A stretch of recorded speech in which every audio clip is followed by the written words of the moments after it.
नमस्कार दोस्तों, मैं जिंदगी का साथ निभाता चला गया, हर फिक्र को धुएं में उड़ाता चला गया। बर्बादियों का सोग मनाना फिजूल था, बर्बादियों का जश्न मनाता चला गया। कमोबेश यही स्थिति भारत की है, हिंदुस्तान की। और हिंदुस्तान की है क्यों मैं इसकी बात कह रहा हूं? क्योंकि कांग्रेस पार्टी ने देश की अर्थव्यवस्था को लेकर एक सवाल किया था। कांग्रेस सांसद रेवनाथ रेड्डी की तरफ से प्रश्नकाल में सवाल उठाया गया था कि आखिर सरकार को देश की अर्थव्यवस्था, रुपए और किसी चीज की चिंता क्यों नहीं?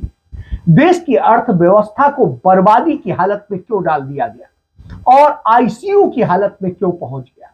कांग्रेस सरकार में जब डॉलर के मुकाबले, $1 के मुकाबले रुपया 60 के आसपास था और आज वो 82-83 के आसपास है, तो निश्चित रूप से देश का विदेशी मुद्रा भंडार लगातार कम होता जा रहा है, देश का व्यापार घाटा लगातार बढ़ता जा रहा है, देश के लोगों पर कर्ज लगातार बढ़ता जा रहा है। कई राज्य हैं जिनमें उत्तर प्रदेश है, आंध्र प्रदेश है, पंजाब है, ऐसे तमाम सारे प्रदेश हैं जिन पर कर्ज इतना बढ़ गया कि उन्हें लोन देने की स्थिति नहीं आई और उन्होंने अपने राज्यों की संपत्तियां गिरवी रखकर लोन लिए। तो आप समझिए, जब यह स्थिति हो तो आपको चिंता करनी पड़ती। मध्य प्रदेश में भी यही स्थिति, वहां पर भी लोन लेने के लिए अपनी संपत्ति को गिरवी रखना, यह दशा हो। यह तो स्थिति भारत में कभी नहीं थी। एक वक्त आया था जब जनता दल सरकार थी, जो भारतीय जनता पार्टी के सहयोग से बनी सरकार थी, 1989 की सरकार। उस सरकार के दौरान देश की अर्थव्यवस्था इतनी बर्बाद हुई थी कि हमारे देश का सोना गिरवी रख करके पैसा लेना पड़ा था। वह दिन भी याद कर ली। और स्थिति यह हुई कि फिर किसी तरीके से जब नरसिम्हा राव सरकार आई, कुछ फैसले लिए गए, कुछ मजबूरन कैपिटलिज्म का तमाम सारी चीजें एक्सेप्ट करनी पड़ी, वैश्विक मार्केट में जाना पड़ा और उसके बाद निश्चित रूप से आमदनी पड़ी। तो उसमें मनमोहन सिंह वित्त मंत्री थे देश, तो यह स्थिति। लेकिन हमारे देश की जो वित्त मंत्री है निर्मला सीतारमण, वो बोली, पूरे इकोनॉमी तब आईसीयू में थी, पूरे दुनिया भारत को फ्रेजाइल 5 में रखा गया था और उस समय हमारे फॉरेन एक्सचेंज रिजर्व बिल्कुल नीचे था। बहुत सारे लोगों को इसमें दिक्कत है सर। आज पैंडेमिक हो, उसके बाद भी रशिया यूक्रेन वॉर हो, उसके बाद भी हमारे इकोनॉमी फास्टेस्ट ग्रोइंग इकोनॉमी है। और मैं आज भी कह रही हूं, रुपया के विषय कितने लोग को अंदर से ऐसे जलन हो रही है। प्लीज बैठिए, आप बैठिए। माननीय सदस्य प्लीज, आपके मेंबर का जवाब नहीं सुनना है आपको। अगर आप आपके मेंबर का जवाब नहीं सुनो, मैं आगे क्रॉस बुला दूंगा। प्लीज आप सर, इस सदन में दुख की बात है कि हमारे सदस्यगण भी हमारे विदेश में अगर हमारे दुश्मन कोई है, उन जैसे अगर हमारी इकोनॉमी अच्छा चलता है और अच्छे फास्टेस्ट ग्रोइंग इकोनॉमी है, फिर भी उसके ऊपर जलन से बात करने वाले लोग इधर है, वो दुख की बात है। कुछ लोग बढ़ती इकोनॉमी से जलते हैं। आप समझिए, सुनिए आप, बढ़ती इकोनॉमी से जलते हैं। कमजोर रुपया के सवाल पर क्या कहती है? कांग्रेस के समय पूरी अर्थव्यवस्था आईसीयू में थी, तो जाकर के आईसीयू में से वो कैसे निकाले, इस पर जो बात हो रही थी। इसके बाद सोमवार को देश की अर्थव्यवस्था पर जब तीखी बहस हुई, विपक्ष ने डॉलर के मुकाबले गिरते रुपए को लेकर जब घेरा, तो आप समझिए ये जवाब दे रही है। आप इतना ऐसा जवाब जैसे दो औरतें लड़ रही होती हैं, उस तरह की स्थिति है। कांग्रेस के समय रुपया नहीं बल्कि पूरी इकोनॉमी आईसीयू में थी, कहती है। कोरोना महामारी, रूस यूक्रेन युद्ध के बावजूद आज भारत की इकोनॉमी बढ़ गई। अरे आपको शर्म आनी चाहिए। 2008 में जब वैश्विक मंदी आई थी, दुनिया के 150 देश डूबने की स्थिति में आ गए और भारत को बचा लिया गया था, और बचा ही नहीं लिया गया था। अमेरिका जैसे देश से हमारे प्रधानमंत्री डॉक्टर मनमोहन सिंह ने कहा था, हम आपके यहां के भी 1 लाख लोगों को यहां रोजगार दे सकते हैं। आप सोचिए, यह स्थिति है। और इन स्थितियों को आप कि जिस तरीके से कांग्रेस के सांसद मनीष तिवारी ने एक प्राइवेट मेंबर बिल पेश किया और उन्होंने इस बिल में इलेक्शन कमीशन की स्वतंत्रता, स्वायत्तता पर बढ़ती चिंता पर बात की, और उन्होंने कहा जिस तरीके से हो रहा है और जिस तरीके से चुनाव में पैसा बर्बाद किया जा रहा है, दूसरी चीजें हो रही है, ये निश्चित रूप से चिंता का विषय है।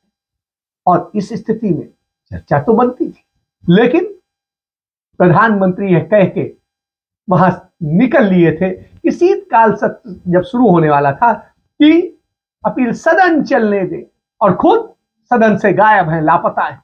जवाब जो मंत्री हैं वो दे नहीं पाती हैं, बस सिर्फ औरतों की तरह वाला जो एक पुरानी औरतों का होता था वो स्थिति। हम जब अर्थव्यवस्था पे बात कर रहे हैं तो उसके पहले एक स्थिति बात कर लेता हूं, देश के अंदर स्थिति क्या हो। मैं बार बार कहता आया हूं कि देश की अर्थव्यवस्था को ऐसे बर्बाद कर दिया गया है। जो हमारा देश सिर्फ 54 लाख करोड़ का कर्जदार था 1947 से लेकर के 2014 तक, वह देश आज 160 लाख करोड़ रुपए का कर्जदार हो गया है सिर्फ 8 साल में। जब यह हो तो आप बताइए, चिंता करना बनता है कि नहीं बनता है। राज्यों की हालत यह है, जो उत्तर प्रदेश 5 साल पहले 3.5 लाख करोड़ का कर्जदार था, आज उसकी स्थिति यह है कि वो 7.5 लाख करोड़ का कर्जदार हो गया है। जिस गुजरात को कांग्रेस पार्टी 10,000 करोड़ रुपए के कर्ज पर छोड़ के गई थी, आज वो 4.5 लाख करोड़ रुपए का कर्जदार हो गया है। जिस हरियाणा को 60,000 करोड़ के कर्ज पर हुड्डा छोड़ के गए थे, आज वो हरियाणा तकरीबन 4 लाख करोड़ रुपए का कर्जदार हो गया है। और कमोबेश स्थिति जो है पंजाब की ऐसे ही खराब है। ऐसे दूसरे राज्य, जिस राज्य की बात करेंगे उसकी है स्थिति। उसके बनस्पत कांग्रेस शासित राज्यों में स्थितियां अच्छी। आप हिमाचल की बात कर लीजिए। हिमाचल जब कांग्रेस ने पिछली बार छोड़ा था तो हिमाचल पर सिर्फ 10,000 करोड़ का कर्ज, और आज हिमाचल पर 70,000 करोड़ का कर्ज। तो इस तरह से राज्य भी कर्जदार हो रहे हैं और देश कर्जदार हो रहा है। देश की जीडीपी से ज्यादा, मतलब 94% जो है देश कर्ज में डूब चुका है, उसकी अर्थव्यवस्था डूब चुकी है। आप इसके बाद कि किस तरह की स्थितियों में, और इसके बाद आप आम जन की बात करने के बजाय कहते हैं कुछ पार्टियां शॉर्टकट का रास्ता अपनाती। चलिए उस पर बात करें। तो शॉर्टकट कहां?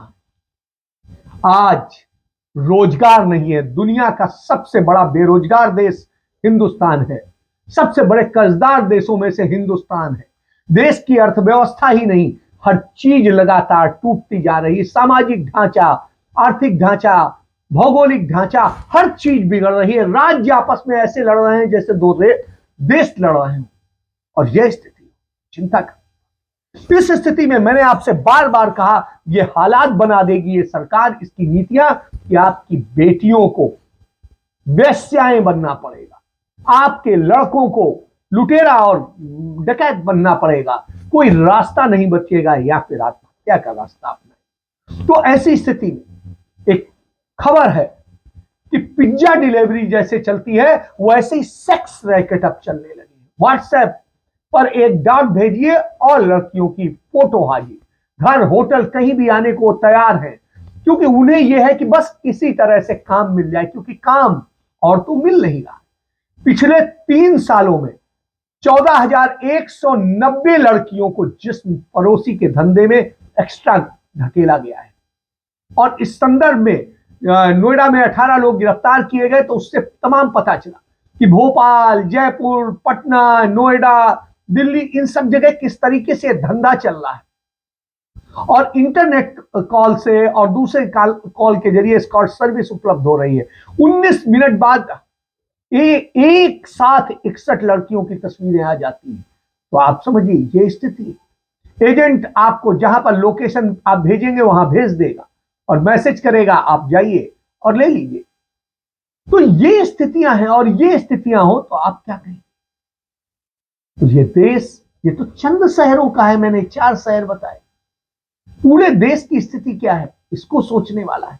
तो इस पर बात करता हूं। इस पर हमारे एक मित्र है सौमित्र राय, उन्होंने एक चीज बताई। उनका भारत के इतिहास में नरेंद्र मोदी जैसा नाकाबिल और निरंकुश प्रधानमंत्री आज तक नहीं हुआ, जिसकी कथनी और करनी में हर जगह अंतर है। जब ट्रेन को कल वो हरी झंडी दिखा रहे थे नागपुर में, तो बहाने से करदाताओं के पैसे से फिजूल खर्ची पर विपक्ष को कोस रहे थे। और जिस टाइम्स ऑफ इंडिया ने उनकी इतनी बड़ी रिपोर्ट छापी, तमाम सारे अखबारों ने छापी, उन सबको फुल पेज विज्ञापन, जिस विज्ञापन की कीमत फुल पेज ऑल एडिशन जो है 10 लाख से 50 लाख तक होती है, वो दे रहे हैं।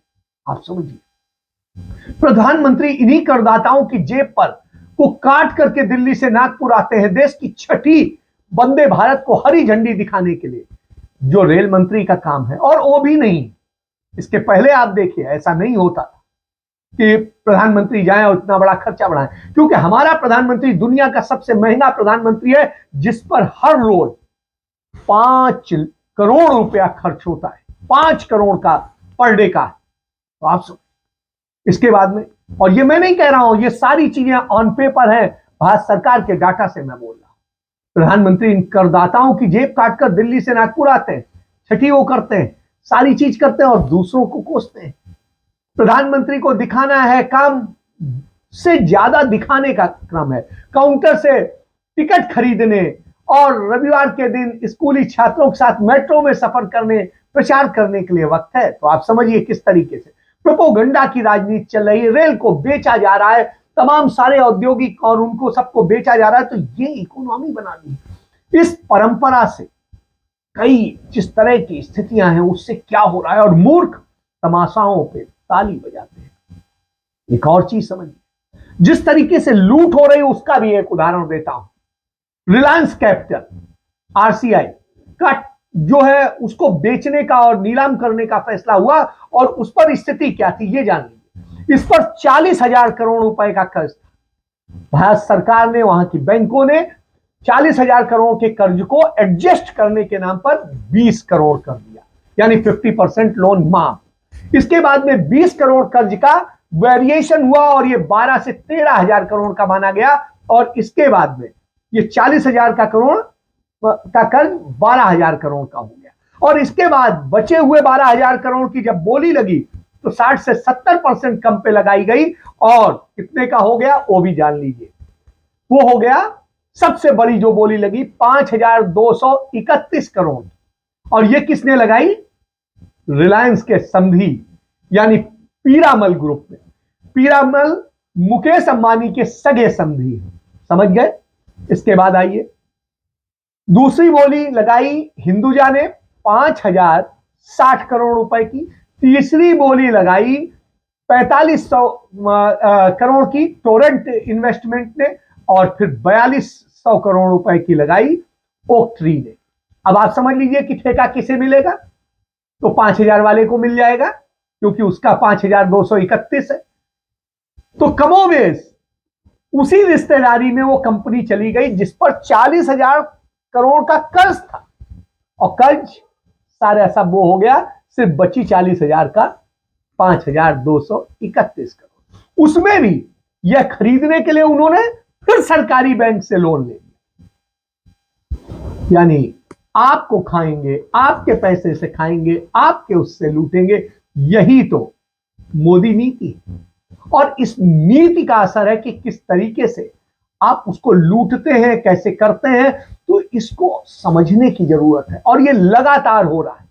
लगभग 2 साल पहले एक और जानिए, गौतम अडानी के बेटे जो है करण अडानी, उन्होंने कहा था कि कंटेनर कॉर्पोरेशन ऑफ इंडिया जो राजीव गांधी ने बनाई थी कंपनी, उसे जो है बैंक लोन मिल जाएगा। और फिर उसके बाद में उसको क्या किया गया, जिस तरीके से उन्होंने कहा हम इसको खरीदने का रखते हैं, और सरकार ने धीरे धीरे उसको जो प्रॉफिट में कंपनी थी उसे लॉस में लाया, और लॉस में आने के बाद में अब बेचने का कर दिया। अब फ्री की रेट पर उन्हें मिल जाएगी, उसके लिए भी सरकार की बैंक कर्ज देगी। तो आपको दो चीज बता दी, अदानी का भी, अंबानी का भी। तो इस तरह की जब लूट हो रही हो और आप जनता की बात करें, इसके बाद आप देखें एक अखबार है दैनिक जागरण, उसमें एक पेज का, फ्रंट पेज का, फुल पेज का जो है गौतम अडानी का इंटरव्यू छपता है। और गौतम अडानी जो हमारे सेठ साहब हैं, जो राष्ट्र सेठ कहिए, तो राष्ट्र सेठ कहिए, राष्ट्र मालिक कह दीजिए, कुछ भी कह दीजिए, तो वो जो है बताते हैं कि कैसे होगी भारत की अर्थव्यवस्था, क्या होगी, प्रेरणा का स्रोत है भारतीय। मतलब आप ये समझिए जिस तरीके से लूट, सारी घसोट हो रही है, सारी चीजें हो रही है, आपको समझ में आएगा कि किस तरीके से लूटा जा रहा है, किस तरीके से देश को बर्बाद किया जा रहा है। और जब बर्बाद किया जा रहा हो तो चिंता करना स्वाभाविक है। और ऐसी स्थिति में सवाल उठते हैं कि आखिर क्यों नहीं इस पर आप बात करते। तो इस पर बात करने के लिए आपके पास वक्त है। इसको लेकर के, और जिस तरीके से संसद में सीतारमण ने कहा, उसी तरीके से बताते हैं। हालत यह कर दी है, पूरब का ऑक्सफोर्ड कहा जाता था इलाहाबाद विश्वविद्यालय, उसकी 400% फीस बढ़ा दी गई। इकोनॉमी की बात कर, यदि इतनी अच्छी है तो स्टूडेंट्स पे, गरीब स्टूडेंट्स वहां पढ़ता है और काबिल बनकर के देश में लीड करता है। पूर्वांचल का ऑक्सफोर्ड, और उसमें 400% फीस बढ़ा दी गई। आज इसको लेकर कांग्रेस सांसद इमरान प्रतापगढ़ी ने आवाज उठाई संसद में। न कोई फूल न कोई रौनक, उस पे कांटों की जहालत नहीं देखी जाती। हमने खोली थी इसी बाग में अपनी आंखें, हमसे इस बाग की हालत नहीं देखी जाती। पूरब का ऑक्सफोर्ड इलाहाबाद विश्वविद्यालय, जिसके सीनेट हॉल में खड़े होकर के कभी कैफी आजमी ने कहा था कोई तो सूद चुकाए, कोई तो जिम्मा ले, उस इंकलाब का जो आज तक उधार सा है, उसी विश्वविद्यालय का कैंपस आज पुलिस के बूटों की धमक से रौंदा जा रहा है। 400% छात्रों की फीस बढ़ा दी गई है। ग्रेजुएशन की फीस 975 रुपए से बढ़ा करके 3,900 रुपए कर दी गई है। पोस्ट ग्रेजुएशन की फीस 1,375 रुपए से बढ़ा करके 4,651 रुपए कर दी गई है। हॉस्टल की फीस 15,000 से बढ़ा करके 45,000 कर दी गई है। छात्र पिछले 90 दिन से आमरण अनशन कर रहे हैं। जिस विश्वविद्यालय ने इस देश को पंडित मोतीलाल नेहरू दिया, पंडित मदन मोहन मालवीय दिया, डॉक्टर जाकिर हुसैन दिया, शंकर दयाल शर्मा दिया, विश्वनाथ प्रताप सिंह दिया, चंद्रशेखर दिया, महादेवी वर्मा दिया, अर्जुन सिंह दिया, फिराक गोरखपुरी दिया, उसे हम क्या दे रहे हैं? सरकार ने कह दिया कि फंड कम है, छात्रों से वसूली करके खर्चे पूरे करो। और जब संसद में आवाज उठाई तो कोई जवाब नहीं होता है। जब जवाब नहीं होता है, यानी आप अर्थव्यवस्था बर्बाद करेंगे, आप सब बर्बाद करेंगे, आप सुनेंगे नहीं, और संसद में झूठ बोलेंगे, दूसरों को दोषी ठहराएंगे। तो यह दशा हो तो आपको समझना कि किस तरीके से क्या है। प्रधानमंत्री व्यस्त है इसमें, यहां से शपथ दिलाने में, कहीं कहीं व्यस्त हैं, कहीं उद्घाटन करने में, छोटे छोटे से। अब मुझे लगता है कि कॉलोनी का भी अब कोई चीज हुआ करेगा तो प्रधानमंत्री उद्घाटन के लिए आ जाया करेगा। तो यह दशा हो गई। और ऐसी स्थिति, देश की आप बात करते हैं, रेवड़ी संस्कृत की बात करते हैं, आप किसकी बात करते हैं? खुद आपका घोषणा पत्र देखिए, गुजरात के मामले में आपने रेवड़ी संस्कृत का अपने घोषणा पत्र में जिक्र किया, यदि उसे आप रेवड़ी कहते हैं। और शॉर्टकट की बात कहें तो आपने भी वही अपनाया। आपने किस तरीके से आम आदमी पार्टी, जो आपकी बी टीम है, सी टीम है आपकी जो ओवैसी की पार्टी, और डी टीम है जो बसपा बहुजन समाज पार्टी, उनके जरिए आपने एक खेल खेला। और उस खेल के जरिए आपने एक सशक्त विपक्ष को वहां खत्म कर दिया गुजरात। और यही स्थिति आप पूरे देश में कर रहे हैं कि पक्ष भी हमारा, विपक्ष भी हमारा, इस राजनीति के जरिए कि हम जो चाहेंगे वो करेंगे। क्योंकि ये तीनों पार्टी कभी भी देश की अर्थव्यवस्था पर सवाल नहीं उठाते, कभी उन पर सवाल नहीं उठाते हैं जिससे देश होता है, कभी एलओसी पे सवाल नहीं उठाते हैं, कभी चाइना पे सवाल नहीं उठाते हैं, कभी पाकिस्तान पे सवाल नहीं उठाते। वो तो आपके एजेंडे को फॉलो करते हैं, आपको पूरा करते हैं। इससे आप समझिए, आप देश को बर्बाद कर, हमारी बच्चियों को वेश्याएं बना रहे हैं, लड़कों को हमारे बेरोजगार बनाना है और देश को बर्बाद करना। तो बर्बादियों पे जश्न मनाता चला गया। तो आप समझिए साहिर लुधियानवी का ये शेर आज बहुत ज्यादा सामयिक है, याद करने वाला है। अब सोचना यह है कि इस देश की जनता अपनी बर्बादियों का जश्न मनाती रहेगी या इस पर सोचेगी, चिंतन करेगी, ये फैसला उसका है। हम तो सच बताने के लिए निकले हैं, वो बताएंगे और राहुल गांधी तो इसको लेके सदैव। अब आप सच को पहचानिए, जानिए, नहीं तो आपका घर बर्बाद होगा, आपका भविष्य बर्बाद होगा, आपके बच्चों का भविष्य बर्बाद होगा। देश तो गर्त में जा ही रहा है। जय हिंद, जय भारत, वंदे मातरम।